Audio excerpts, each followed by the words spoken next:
Ladies and gentlemen, ça me fait plaisir de vous retrouver, j'espère que vous allez bien. Et oui, il me semble qu'une analyse de marché est tout simplement cruciale pour se préparer à cette année 2024, qui pour moi s'annonce juste explosive, tant sur le côté bearish de la force que sur le côté bullish bien sûr. Et désolé pour la redite éternelle, mais je suis obligé de poser ce disclaimer à chaque vidéo. Et oui, pour toutes les nouvelles personnes qui arrivent sur la chaîne, dont je profite pour souhaiter la bienvenue. Soyez conscient que tout ce que je dis dans la vidéo est purement éducatif et informatif. Je suis juste là pour éclairer la voie. La chaîne n'a pour aucun but tout conseil financier. Faites vos propres recherches, ce qui permettra de vous armer, et croyez-moi, face à un marché si jeune et si peu régulé, je dirais que c'est juste une nécessité. Ceci étant dit, let's go! Voici une des news qui pour moi sonne comme une grosse alerte. Près de 90% des adresses Bitcoin sont en profit, soit plus de 40% par rapport à l'année passée. On peut constater que environ 55% des adresses étaient en profit lorsque le Bitcoin était seulement à 19 700. OK? Pour atteindre 87,5% à la fin décembre. Ce que je peux en déduire, on ne peut pas être tous en profit sur le marché. À chaque fois que nous voyons plus de 80% des adresses qui sont en profit, en général, on a une grosse correction derrière. Pourquoi? Ben tout simplement, s'il y a des gagnants d'un côté, il y a forcément des perdants de l'autre côté. On ne peut pas être tous gagnants sur le marché, ce serait trop beau. Quand vous voyez ce genre de news, maintenant, vous savez que nous sommes face probablement à une correction imminente. Allons voir maintenant sur le graphique. Je vous ai illustré ici le dernier halving et le prochain halving. OK?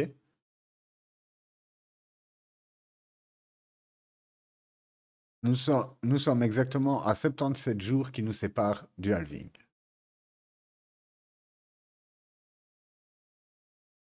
Au précédent halving, si je remonte à 77 jours, nous sommes pile avant le Covid, avant le crash du Covid. Voilà pourquoi j'ai tracé une barre ici pour supprimer cet événement. Car c'est un signe noir et ça, personne ne peut le prévenir. Et de toute façon, on a chuté en février et déjà en avril, c'était reparti to the moon. Un drop qui a fait peur à tout le monde, mais qui a très peu duré. Comme quoi, les marchés, on peut leur balancer même la fin du monde dans la gueule. On s'en fout, to the moon. Ah, c'est le Covid? Pas grave. Ici, c'est la crypto, to the moon. Je prends ma petite latte et je regarde le drop qu'on a eu sur ce range ici. Et je peux voir qu'on a eu 36% de correction. Ça, c'est une belle correction. Quand je regarde les corrections que nous avons eues après la cassure ici, j'ai 22% de correction, 19% de correction,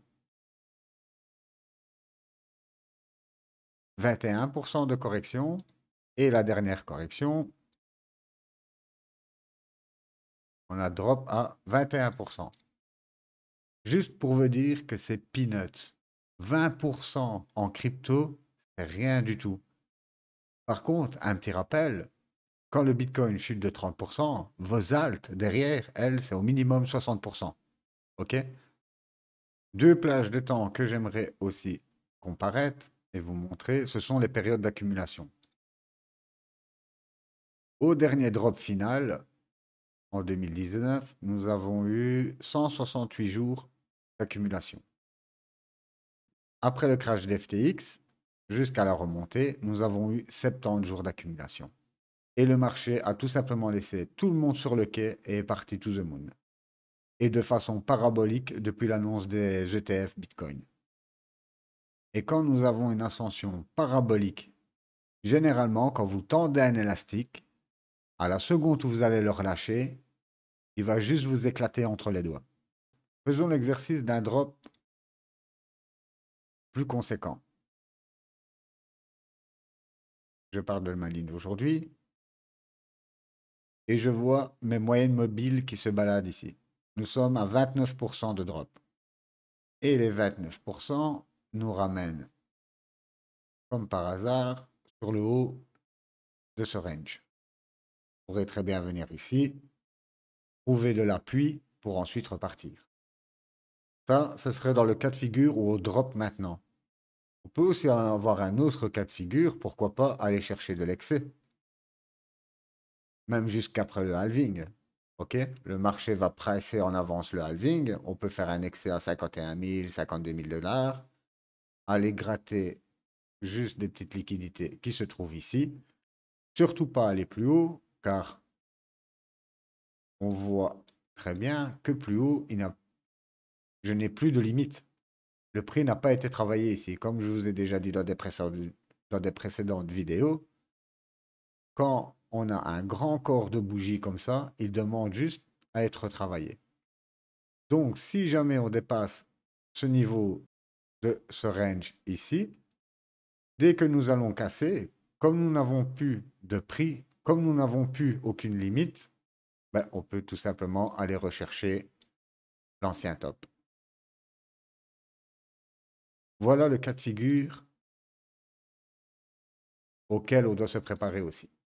Et même si je prends cet excès, admettons que nous avons là une correction beaucoup plus importante pour vraiment faire peur à tout le monde, parce que croyez-moi que ici, les petits 20% de correction, ça n'a fait peur à personne, hein. D'ailleurs, vous voyez bien, le marché, même ici, malgré les petites corrections, on est parti to the moon. Si je me prends une correction d'ici même de 30%, nous voyons qu'on atterrissons pile sur cette ligne de tendance de long terme. Et ça nous ramènerait à 34 000 dollars. Donc dans les zones de 34 000, 37 000 dollars. Ici, nous voyons que le prix a bien travaillé dans ces zones-là. Ça peut être, hop, on peut très bien venir dans cette zone ici, trouver du support pour ensuite repartir. A contrario, si je ne vais pas chercher l'excès et que je me prends tout de suite une correction de 50%, ça nous ramène pile dans la boîte des 20 000, 25 000, où le prix, on peut voir ici, a bien été travaillé. Et encore, moi, je considère cette zone, hop, je vais enlever ça, cette zone ici, pour moi, ce n'est pas une, comment dire, je ne la prends pas vraiment dans cette box. Car ici, nous étions encore en pleine chute. Donc, loin d'être dans une phase comme celle-ci. Voilà. Là, on va dire que les éléments passés étaient bien derrière et là, on construisait. OK? Par contre, ici, en aucun cas, on construisait. Pour rappel, voici tous les faits marquants que nous avons eus à l'ancien bear market. Et la période où je vous parle, c'est celle-ci. OK? Et à ce moment-là, nous avons eu quoi? Nous avons eu la faillite de Silvergate et juste après le coup de grâce avec FTX. Donc en aucun cas cette période ici, je la prends vraiment pour une période d'accumulation. Là, les gens étaient juste en train de pleurer des larmes de sang. Après cette petite parenthèse sanguinaire, faisons le même exercice. Imaginons qu'à partir d'ici, je prends un drop de 50%. Et ça me ramène pile dans la boîte des 20 400 jusqu'aux 25 400. Pourquoi je mets ça en évidence? Tout simplement, si je vais sur le cours du Bitcoin, mais cette fois-ci sur les contrats à terme, donc dans les futurs, les gens qui parient à la hausse ou à la baisse, on peut trouver généralement en daily ce qu'on appelle des gaps. OK? Qu'est-ce qu'un gap? Un gap, c'est tout simplement, comme vous le voyez ici, un trou dans le marché où le prix n'a pas été travaillé. Dans 90% des cas, le prix vient rechercher ces zones de gap. Dans 10% des cas où le prix n'est pas venu rechercher ce gap, nous appelons ça un gap de rupture. Et c'est annonciateur d'une forte tendance haussière. Récemment, nous avons eu un gap qui se trouvait aux alentours de 39 000 jusqu'à 40 000. Et regardez le marché, on est parti à la hausse, on est parti à la hausse, et hop, nous sommes venus quand même refermer ce gap. OK? Et une de mes inquiétudes, c'est que nous avons un gap, comme vous pouvez le voir ici, aux alentours, comme par hasard, des 20 300 jusqu'aux 21 000 dollars. Sur la correction que je vous ai montrée ici, si nous dropons de plus ou moins 50%, on vient combler ce gap. Est-ce un gap de rupture? Voilà une question qui me turlupine l'esprit. Et pour vous montrer à quoi ça ressemble un gap de rupture, nous pouvons remonter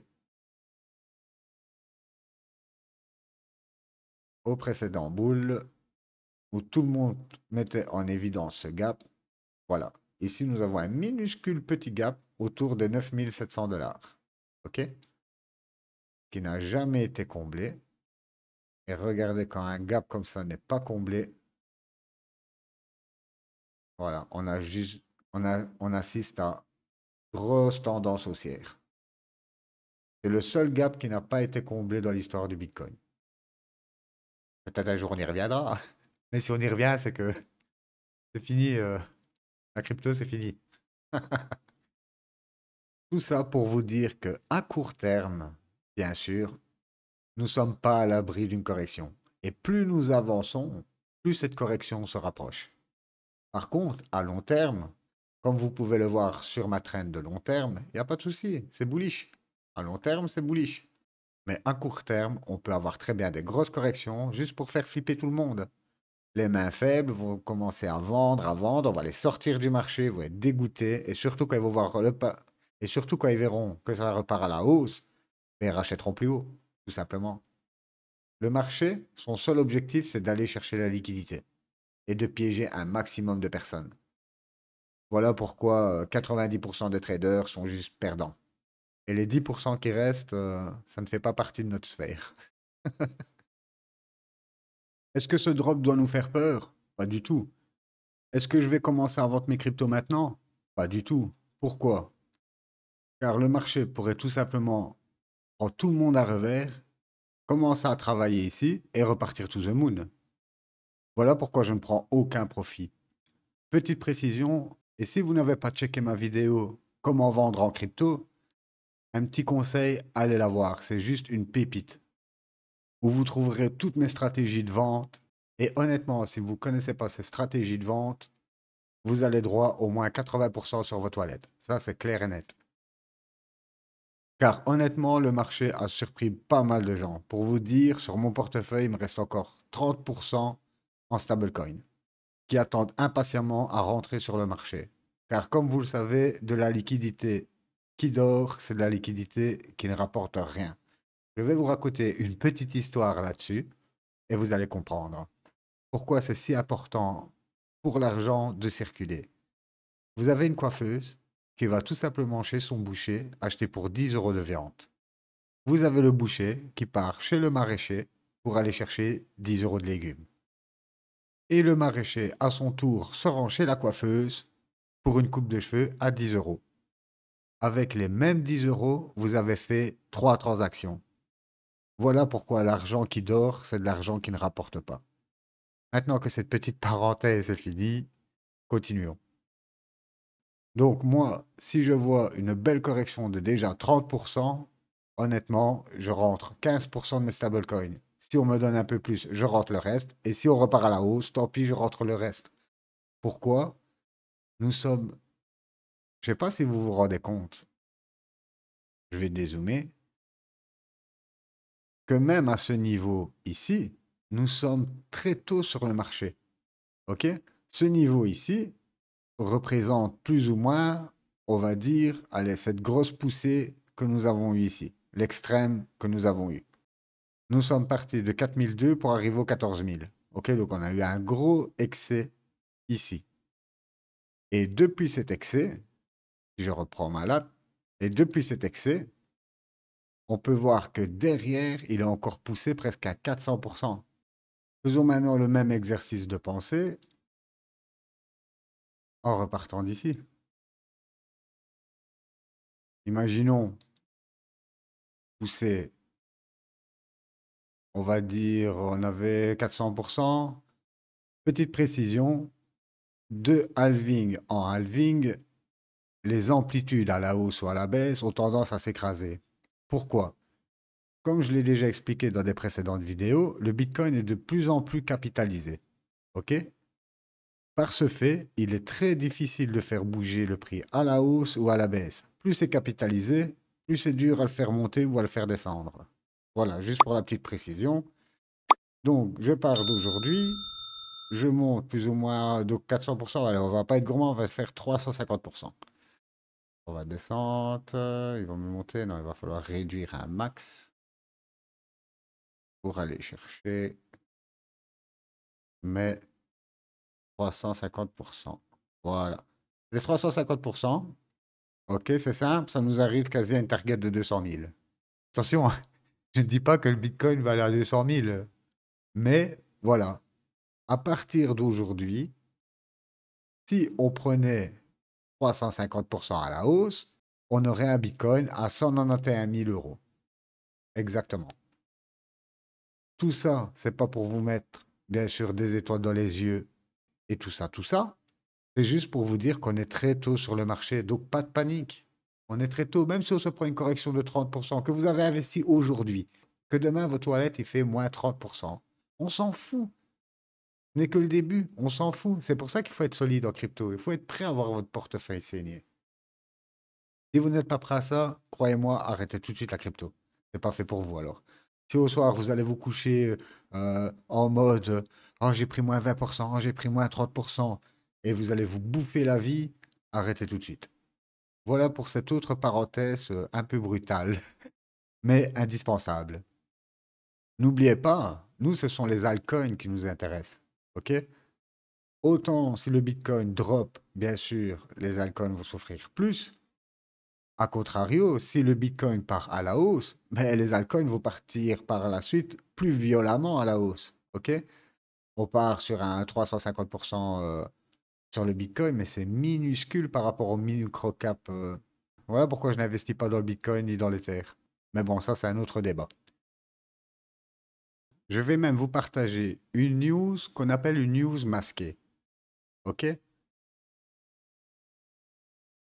Voilà. Ça, c'est la preuve que nous repartons bien en bull market. Les investisseurs crypto n'ont perdu que 1,7 milliard en 2023. Pourquoi?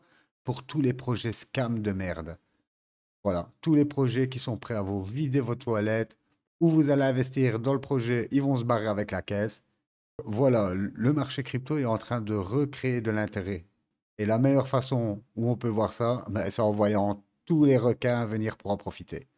C'est pas une bonne news pour ceux qui se sont fait pirater, bien sûr, mais pour nous, c'est une bonne news. Ça fait que le marché crypto a un regain d'intérêt. D'ailleurs, vous pouvez même aller voir sur Google Trend. Quand vous tapez Web3 ou tous les mots-clés qui ont à faire avec la crypto, on voit clairement que depuis le début de l'année, on a une petite courbe qui revient à la hausse. Depuis que le Bitcoin est revenu à quasi 50 000 dollars, croyez-moi qu'il y a beaucoup de regards qui se sont plongés dessus. Donc la tendance de fond reste haussière, même si une correction à court terme peut arriver. J'aime regarder aussi ce que les professionnels font. Ici, vous êtes sur le CME Group, et là, nous pouvons voir, hop, si je vais dans les cryptos, dans le Bitcoin, on peut voir ce que les asset managers font, donc les institutionnels. Et ce que j'ai remarqué, c'est que depuis février, voilà, nous avons une baisse des positions longues des asset managers. Pourquoi je regarde les institutions? C'est tout simplement la smart money. Donc, suivons ce qu'ils font sans se poser de questions. En plus, ça rime. Donc voilà, on voit clairement que la position nette en longue, elle diminue. Vous avez ici la même version, mais pour les investisseurs particuliers, comme vous et moi. Vous avez les sentiments de marché. Et on peut voir ici pas mal d'indécisions. On a du 34% d'indécision, 26% d'indécision. On a toujours un côté bullish fort, bien sûr. Pour l'instant, sur la finance traditionnelle, ils sont en train de faire des plus hauts sur le S&P, sur le Nasdaq. Pourquoi y a-t-il une telle incertitude? Si vous connaissez l'historique des marchés financiers, vous vous souvenez des subprimes. Eh oui, l'effondrement qu'on a eu à cause de l'immobilier résidentiel. Aujourd'hui, nous avons quoi? Ben, l'effondrement des locaux commerciaux. Eh oui, on dit carrément que le concept est mort avec le Covid-19. Le Covid-19 est comme un coup de poignard pour tous ces locaux qui étaient réservés aux bureaux, beaucoup de magasins. Après le Covid, les magasins, ils se sont dit quoi? On va vendre en ligne? Ben, pareil, tous les locaux qui louaient sont aujourd'hui vides. WeWork était valorisé à 47 milliards. OK? 47 milliards. Aujourd'hui, ça vaut 300 millions de dollars. Vous imaginez la perte? 47 milliards, aujourd'hui 300 millions de dollars. Et le pire là-dedans, c'est les répercussions que ça peut avoir. Admettons, je suis promoteur immobilier. J'ai mon immeuble qui est sous crédit. OK? Là-dessus, je n'ai plus de locataires. Je n'ai plus de loyer qui rentre. Je vais pouvoir au début encaisser le choc, jusqu'à un moment donné où je ne pourrai plus payer. Je ne pourrai plus payer la banque. Je serai obligé de me mettre en faillite. Je serai obligé de vendre le bâtiment. Le bâtiment, plus personne n'en veut. Je vais devoir le vendre à perte. Vous voyez l'effet boule de neige qui peut tout de suite se mettre en place. C'est comme dans les subprimes, c'est arrivé de la même façon. Ça peut aller très très très vite. Et la dernière grosse news que je voulais vous partager, c'est sur les cartes de crédit en Amérique, qu'ils ont atteint juste un sommet historique. Aujourd'hui, on parle de 61 milliards de dollars qui ont bondi à 986 milliards de dollars. Ça n'a jamais été vu depuis qu'on enregistre le cours. Et là, vous pouvez me dire, bon, c'est pas grave. Mais il faut savoir, avec la récente montée des taux qu'on a eue pour combattre l'inflation, aujourd'hui, ces cartes de crédit-là, elles sont à 20%. Donc les gens, ils vivent sur de la dette à 20%, des cartes de crédit à 20%. Un truc de fou. Vous allez faire vos courses, vous payez 20% plus cher. Donc déjà, vous payez toutes les taxes de merde qui sont sur les produits. Et en plus de ça, comme c'est une carte de crédit, vous payez 20% en plus. C'est énorme. Et il précise bien que le nombre titulaire de cartes de crédit endettées est passé à 46% l'année dernière contre 39% l'année précédente. Donc on y va crescendo, crescendo, jusqu'au moment où tout ça va péter. Tout ça pour vous dire quoi? Je pense que aujourd'hui, les États-Unis sont juste sur la sellette pour enfin pivoter et baisser les taux d'intérêt. Car s'ils continuent comme ça, ils vont massacrer leur propre économie, tout simplement. Voilà pourquoi les marchés price, bien sûr, un pivot de la Fed, une chute des taux d'intérêt. Là-dessus, la Fed va ressortir sa planche à billets pour alimenter tout ça et nous verrons enfin les marchés repartir. Sans oublier que nous sommes sur une année électorale américaine et pour les marchés, ça a toujours été bullish, bullish. Laissez-moi maintenant vous montrer les rendements historiques sur le Bitcoin. Certains vont me dire oui, mais le passé ne présage pas du futur. Je ne suis pas tout à fait d'accord avec ça. Pourquoi? On ne se transmet pas notre savoir génétiquement.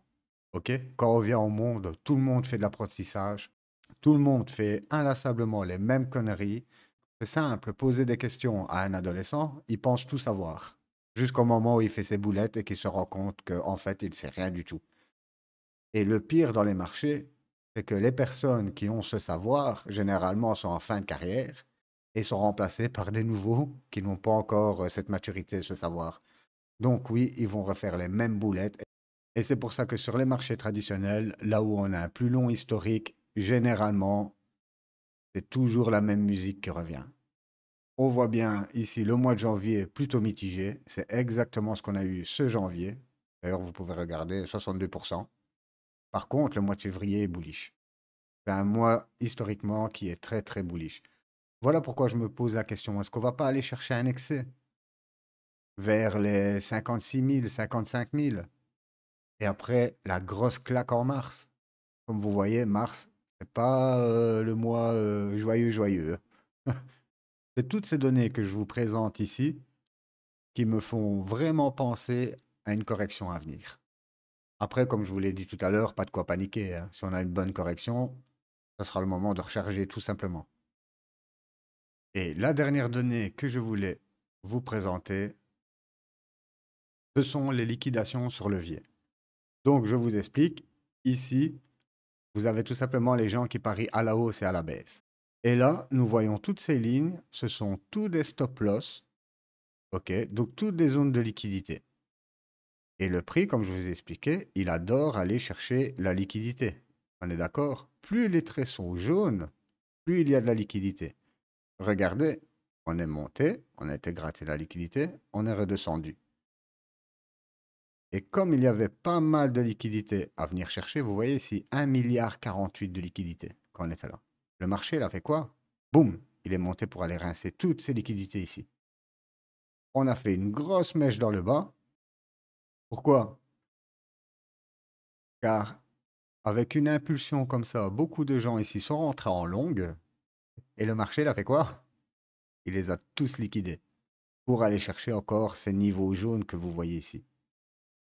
Maintenant que vous avez compris ça, regardez. Ici, si je monte, je suis toujours plus ou moins à des 400 millions de liquidités. Par contre, si je descends au niveau des 37 000, vous voyez, j'ai déjà 1,6 milliard de liquidités. Ok, attendez, je vais le reprendre. Voilà, 1,6 milliard de liquidités. Exactement à 38 000 $. À 37 956 $, on a 1 milliard de liquidations ici qui attendent. Et on peut remarquer qu'il y a un tas de liquidités ici à venir chercher. Voilà un autre indicateur qui me dit qu'on est proche d'une correction. Les 37 000 $, 36 000 $, ça me semble une très bonne zone déjà pour recharger un petit peu si on y arrive. N'oubliez pas qu'on vient de 50 000 $. OK? On a fait un top à 49 000. Sur certains échangeurs, ça a même poussé à 49 200. Si on revient à 37 000, 36 000, c'est un sacré drop déjà. Donc j'en reviens toujours à ma question de gourmandise. Quand on arrive à un drop de 20-30%, bon, n'hésite pas, hein, on lâche quelques billes. Pour finir sur une note un peu plus joyeuse, vous voyez ici le graphique du Rainbow Indicator. OK? Vous voyez, c'est un arc-en-ciel. Quand nous sommes tout dans le bas, vous avez compris, nous sommes dans les points bas de marché. Et quand nous arrivons dans le point rouge, c'est là où il faut fuir. Et regardez où nous sommes. C'est pour ça que je dis tout le temps, pas de panique. On est qu'au tout début. Même avec la petite montée des 49 000 $, regardez, on est au tout début. Donc pas de panique, pas de panique. Le meilleur reste juste à venir. Et croyez-moi, pour l'avoir vécu, quand je vous dis ce qu'on voit aujourd'hui, même les petits multiples de 10, 12, c'est rien par rapport à la frénésie qui est en plein bull market. Voilà, ladies and gentlemen, nous sommes arrivés à la fin de la vidéo. Dites-moi si vous avez apprécié ce genre de vidéo et si vous voulez que j'en fasse plusieurs à l'avenir. Après, je ne vais pas faire un point de marché tous les jours, ça ne sert strictement à rien. Mais je pense que dans des moments de doute comme ça me paraît juste indispensable. Sur ce, n'oubliez pas de vous abonner à la chaîne juste en cliquant sur le petit logo que vous voyez en bas à droite. Petite nouveauté YouTube que j'ai appris. Oui, sur les marchés, je me défends, mais question YouTube, je suis un novice, donc compliqué, compliqué. Voilà pourquoi n'hésitez pas à soutenir la chaîne en likant, en partageant et tout ça, tout ça. Sur ce, je vous souhaite une excellente journée. Bye bye!